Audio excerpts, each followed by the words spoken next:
So I'm a physician. I'm a surgeon. I do mostly cancer surgery. It's a high pressure job. I love it. I'm passionate about what I do. But the one thing that I noticed was around the time of the pandemic, um, which was sort of a very um, tumultuous time for me at work, just because of the type of medicine I practice. I had to deal with uh, the COVID patients in a very up close and personal way. And it was very scary to me. It brought up a lot of fear, particularly in the very early stages. When it was kind of over in northern Italy, and we knew it was headed our way, but we weren't sure exactly what was going to happen. And and I knew I had no choice but to do this. Saying no was really not an option for me. And I will tell you, something kind of shut down inside of me at that point. And I think it probably had to do with some of the stuff that I dealt with when I was a kid. There was a lot of, I was dealing with kind of a traumatic situation, scary situation. And I think it brought up a lot of that. And I just shut down. And so what I noticed was I would go on these meditation retreats and nothing would happen. I just sit there. And whereas in the past I would have these cathartic experiences, it felt like nothing was happening. And like I knew I wasn't enlightened, I knew I hadn't discovered nirvana. I felt that I was blocked. There was something very deep and I didn't quite know how to access it. And that's when I started looking for something that might allow me to go a little bit deeper. And that's when I discovered ayahuasca, and that's when I discovered Soltara. Information we did not talk about.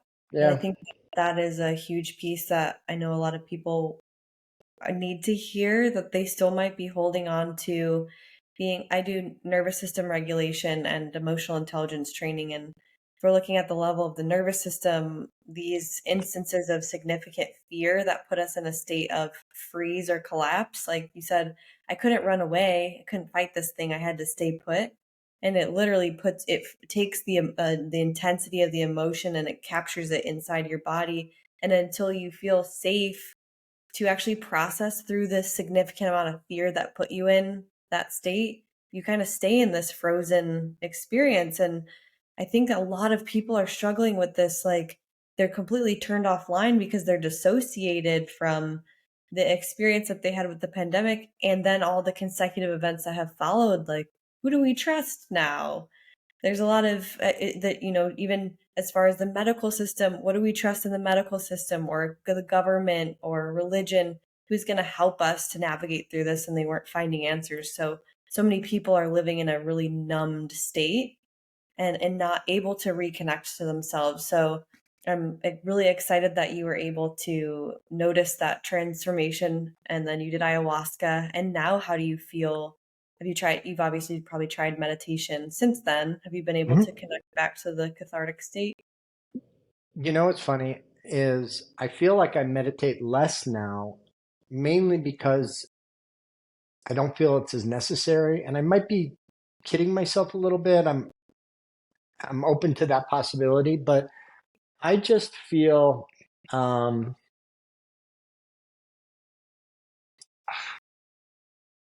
I feel healthier in a lot of ways. Now, I will tell you there's been a little bit of a slipping back, and I don't know if you've noticed that, but I've certainly felt that. It's just because you're thrown back into the same environment with the same people and the same issues, and so I feel like some of the old habits have resurfaced, and I think I'm actually thinking about maybe going back to Soltara next fall just to kind of um, see if I can go a little bit deeper, a little bit further, maybe the whole reintegration process for me, I probably didn't take it quite seriously enough, but I just didn't have the time. So um, um, the meditation's helpful, but I will tell you when I meditate, a lot of what's coming up is things that I experienced during the ceremonies when when we were working with ayahuasca. A lot of that stuff will come up again because that was the real teacher. When I And think about, yeah, yeah, go ahead. when I think about your specific personality in terms of, have you heard of somatic experiencing? Well, I haven't heard of it, but it makes sense. So it's basically knowing that the body is where we process through emotions, and that after a significant event, we store emotions in our myofascial tissue, and they can cause various physical ailments, pain, or um, postural abnormalities from emotional events. And for me, I was so surprised that you said meditation because you have such a fiery personality that somatic experiencing is actually allowing you to connect to the physical body sensations that you're feeling and through expression, express them and get rid of them. It's like you're like this pressure cooker. I use this analogy often. You're a pressure cooker, you've been through a lot of stuff. The more you suppress it and try to push it down, the more over time you become pretty reactive when you have an avenue for expression. So you might notice like, oh, I was able to, eat all of those experiences where someone told me what to do until someone maybe at home, this is why I do intimacy, my wife told me something and just like totally pushed you over the edge and you had an explosive reaction based off of all the experiences that you've had of anger or irritation that you didn't feel like you were able to have a healthy modality of expression. So you utilize one instance to actually allow your body to express itself. And again, sometimes it's not super, it's not, I don't know what the word I'm trying to say is, but it doesn't fit the scenario of what is actually going on in comparison to everything that kind of put you in that state to then express in that moment. Does that make sense? Well, it does. I mean, have you ever studied meditation or done meditation in the past? Mm-hmm. Are you familiar with the four foundations of mindfulness? No. So I mean, it goes back to the Buddha, and it was the first turning of the wheels, like the first teaching that he gave. He talked about the four foundations of mindfulness, and it's basically um, they're basically pillars that mindfulness or awareness or experience, whatever you want to call it, rest on. And the first one is mindfulness of body. Mm, So that's kind of the entryway to get to all of this mindfulness of body, and then there's mindfulness of feelings, and then there's mindfulness of mind, and then there's mindfulness of dharma. Um, but body is the first one because I mean that's why feelings are called feelings, in my opinion. It's because you experience them in your body, you feel them. mm-hmm. Yeah. Yeah. So I don't know if you've ever tried sitting in meditation while you're exploring that pillar, but asking yourself simply, what movement does my body want to do? And notice how much you might be resisting the bigness of what your body wants to do, the tantrum that might come from it. Because again, when we're little and we have a tantrum, our parents or our attachment figures yell at us and discipline us for actually expressing the energy that wants to be expressed through our system. So we get reprimanded for tantrums, only then to really, really desire that explosive movement of our body, so then we just continue to suppress it. Or maybe we bring awareness to the body and we're like, great, yeah, I see that I might have some pain here. And you're like, well, what does the pain want to do? Does it want to like slash his arm? Does it want to bump, grab your fist and squeeze your fist and grind your teeth? And giving yourself permission to actually explore those sensations is what allows the energy that's been stagnant to move out of your body. Mm-hmm. Mm-hmm. Hmm. This is so great, Daryl. So It's good to you've been. talk about it. I don't really talk about it very much. There have been a few people that were curious about it, but I really haven't gotten to talk much about it since the retreat. Hmm. So it's helpful. Yeah. I mean, I think maybe one thing, what is one small thing that you feel like has changed since coming back?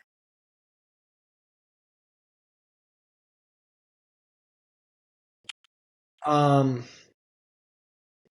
I've prioritized two things in life.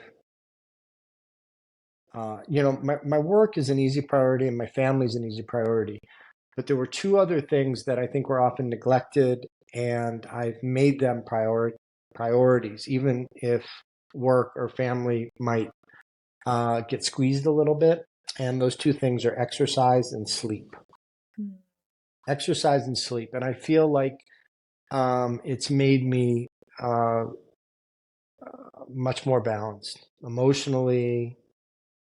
Um, I just I just feel better, and you know, I mean, it means that at night, um, my phone goes off. I never used to do that, and I was always worried somebody would call. Now, I make sure that I'm covered. Make sure that there's some sort of dire emergency, that there's somebody that can be notified. But the phone goes off, and I do that. I never used to do that. Now I do it because it's hard to explain, but when you know that the phone can ring at any moment of the night, and often does, quite frankly, it you can't. It affects the depth of sleep, and there's a different kind of rest that I can achieve by just turning the phone off. And then the second thing, exercise, is it's just huge for me. It makes me. It's hard to explain. It settles me down emotionally. It slows my heart rate. I'm talking about afterwards, and just makes me feel better. So sleep and exercise. And I actually, I'll give a plug. I read this book by Peter Attia, who's a physician. Have you ever heard of Peter Attia? He has a podcast. He's Mm. a physician, but his whole thing is wellness, and he it's a very good book. It's called Out Outlive, and he looks at five different things that people talk about to improve wellness for the long run. Not just in our 30s and 40s and 50s, but even in our 60s, 70s, and 80s, because there's no point in living to your 80s if your body can't isn't healthy. And so the five things he talked about were diet, nutrition, um, physical exercise, sleep and rest, emotional health, and then the fifth thing was medications. And so, and he went through all of those. There was like a big section of the book on each of those. And of those five things, do you know which one he thinks is the most important in terms of living a long, healthy life? Emotions. No, he said the physical exercise is the most important thing. And second, he thinks is sleep. The least important thing the two least important things he thinks are medicine and diet. He thinks Hmm. if you get sleep and you get physical exercise, all the rest of it will take care of itself. Pretty Wow. much. I mean, Interesting. assuming that you don't have some sort of underlying health problem. Mm-hmm. Mm-hmm. So Have you is that did that influence kind of the direction that you wanted to go with sleep, prioritizing sleep and physical activity, or did you just notice that it felt good for you to engage in those? I was already doing it, and then I read this book, and it just kind of confirmed what I believed. You Hmm. know. So When did you start your healing journey? I was in. I was a surgery resident in Chicago, and I had been married about. So I was in my very early 30s. So I'd been married just a couple of years, and things were not going well. I was we were newlyweds. I loved my wife very much, but we were having all kinds of problems in the marriage. Things were not going well in my residency because I was just basically um, I was just difficult to train. I was kind of an asshole. I was very immature. I would anger very easily. I had a real hard time with authority figures. Um, I was tough on the nurses. I was tough on my fellow residents, those kind of things. So anyway, and this was a cycle that had kind of played out throughout my life. Like in high school, I had certain problems, but then I went to college and things went well, and then they were starting to deteriorate at the end of college, and then I went to medical school, and it was kind of the same cycle. And then I finished medical school, and now I was in my residency. Well, after it's kind of easy to convince yourself that if things aren't going well, it's everybody else's fault. But when it started going in the same cyclical pattern, I realized that the common denominator in all of those scenarios was me.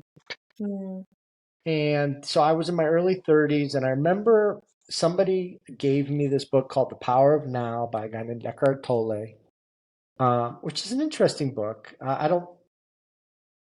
I have certain issues with it, but I think it introduced certain concepts to me.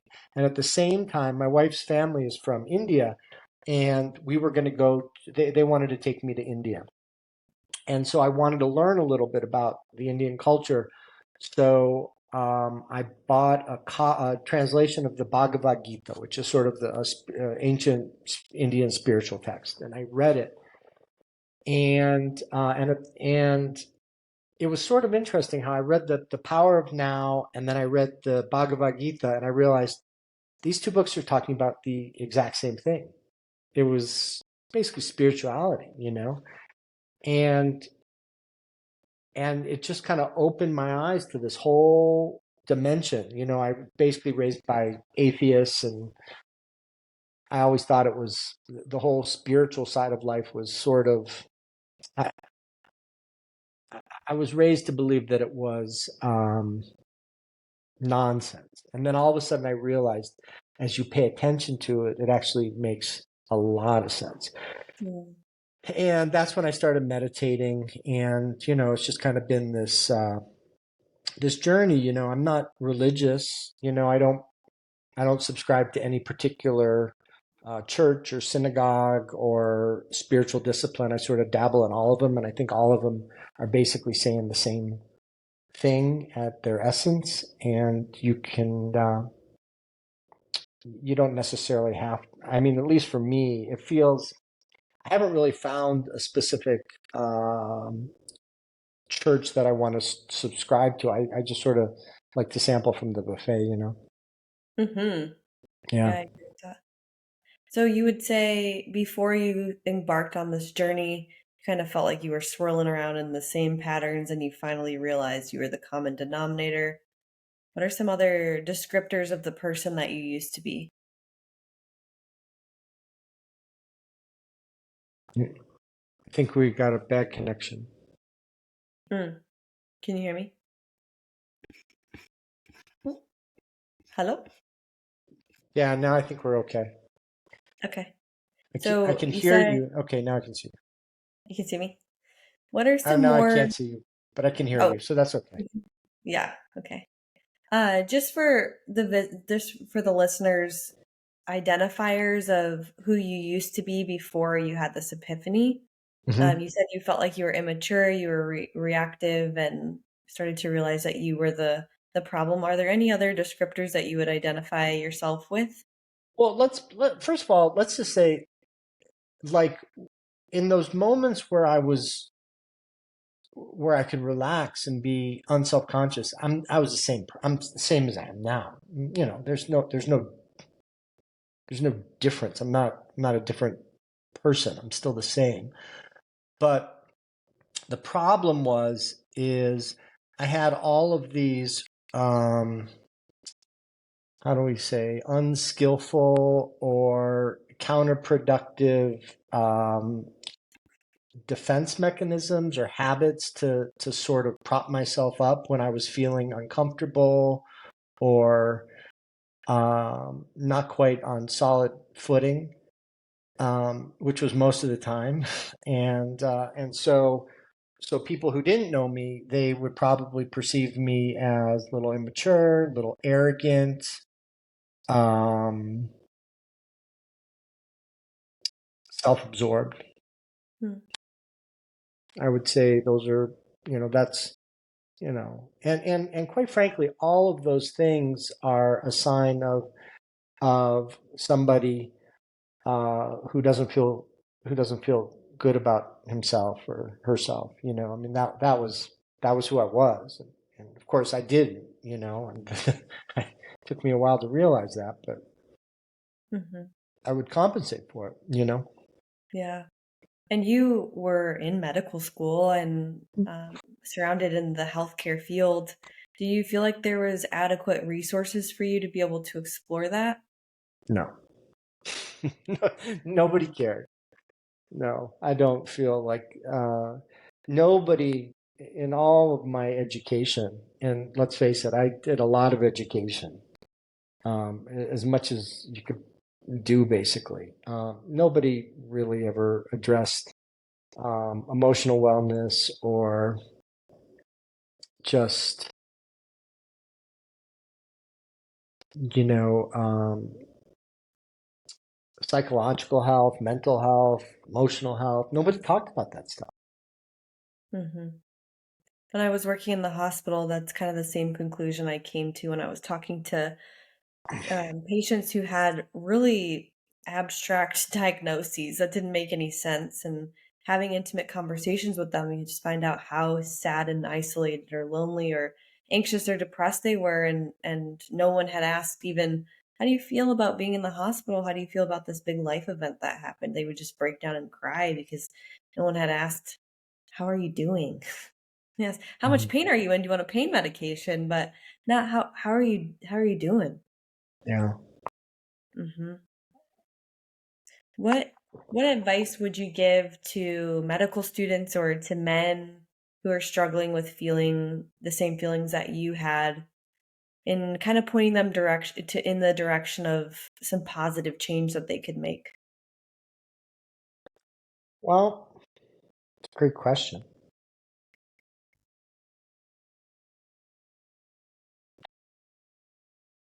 I think the first thing I would tell them, it's not normal to feel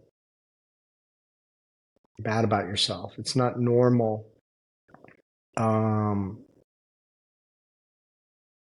to feel small, uh,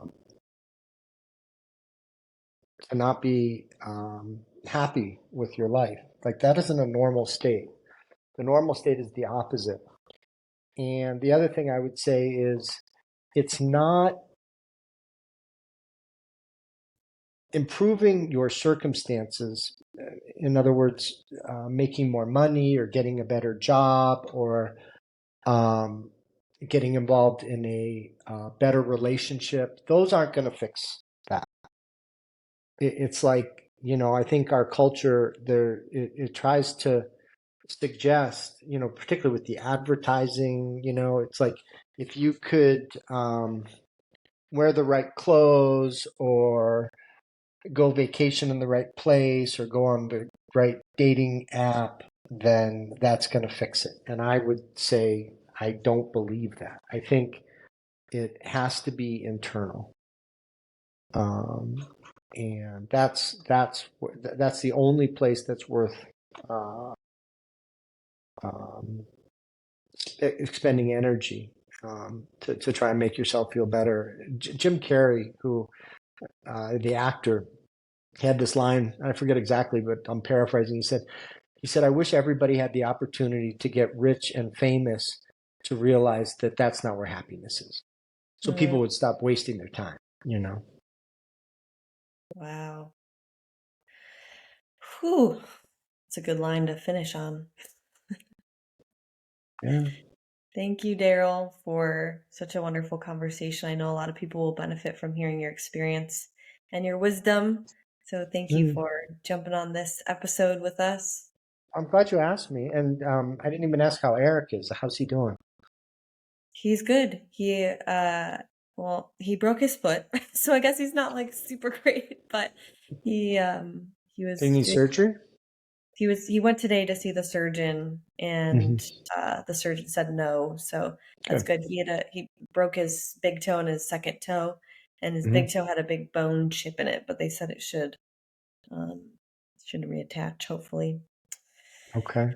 Yeah, but we're doing Well, good over here. Doing well, tell him I said hello, please. I will. Thank you so much again. This was wonderful. And honestly, I know, with the WhatsApp group, like talking, jumping on here and there, but if you ever want to go on, I love to do caminos with people where we just go on a walk and you get to tell me like how you doing, what are you thinking about? I love doing those because it's What is a having camino? What is a camino?